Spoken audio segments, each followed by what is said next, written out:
Looks like load shedding is here to stay, and what can you do? Well, one solution is to go completely off the grid, and that's exactly what Inus Dreckmeyr did.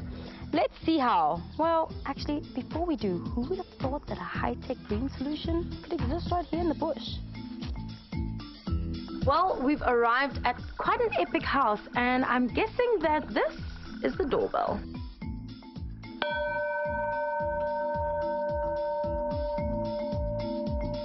Hello. Hi, hello, Inus. Hello. Wow, your house is really, really beautiful and so cool inside of here. The heat is crazy. Yeah, hectic out there. In Pretoria, definitely. Yeah. So your house looks pretty normal, but it's quite special in that it doesn't function like every other household does.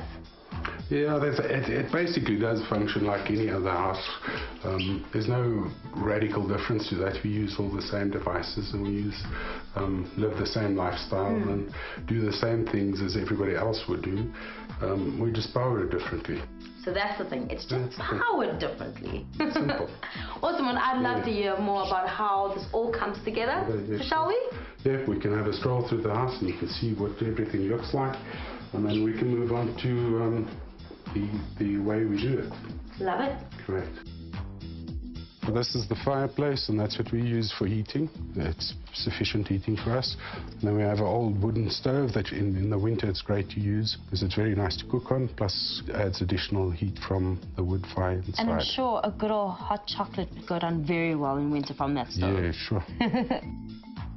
So Inus, while you don't really need your power utility and you are generating your own electricity, I am sure that you take a few measures to keep the voltage and the consumption low in your home. What we have is we have multiple levels of lighting that we do. So when you switch on a switch, it would only turn on a certain amount of lights. We have about 370 of these little LED-based lights throughout the house. So if we want more lighting at certain occasions, then we would switch on more of those. So Inus, we're actually moving towards the heart of where the power comes from to your house. And just from the outside, I can see that there's some serious photovoltaic array of panels waiting to greet us.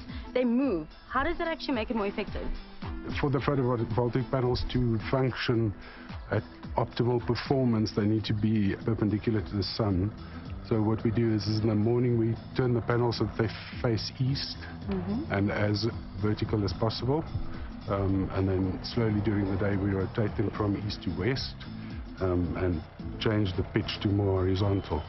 By adding this process, we simply add roughly 40% to the amount of energy that we collect. Awesome. So let's get into the actual machine that is ahead of us and see exactly what powers up the house. This stands out as a supersized circuit board to me. So how does this actually all come together and function? Well, from the photovoltaic array, we feed these MPPTs, which basically match the batteries to the solar panels and protects your batteries from overcharges and being discharged to a point where they can be damaged. Right, okay, so from the control to the actual batteries, shall we go? Yeah, sure. Now we're surrounded by large yellow batteries, but if you're actually in this room, you'll hear that there's quite a serious bubble going on as well. Do explain.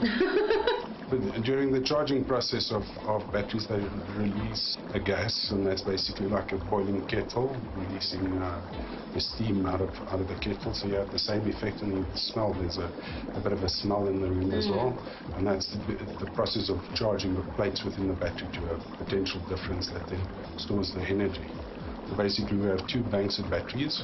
Each battery bank is a 800 amp hour set. At 48 volts.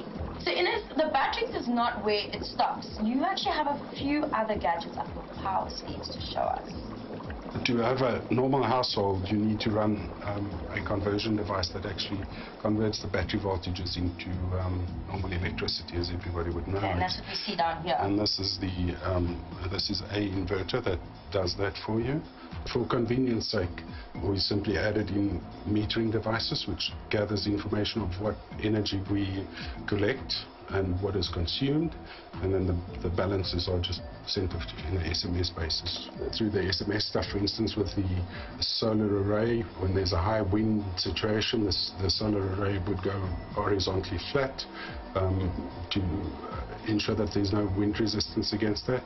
And basically what it then does is it warns you as well and says that it's in this position where it's not gathering energy at an optimal level.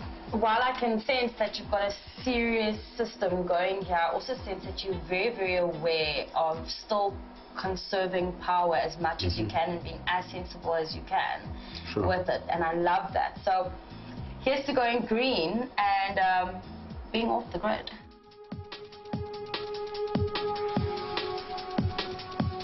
Well, going green is the future and it's here today.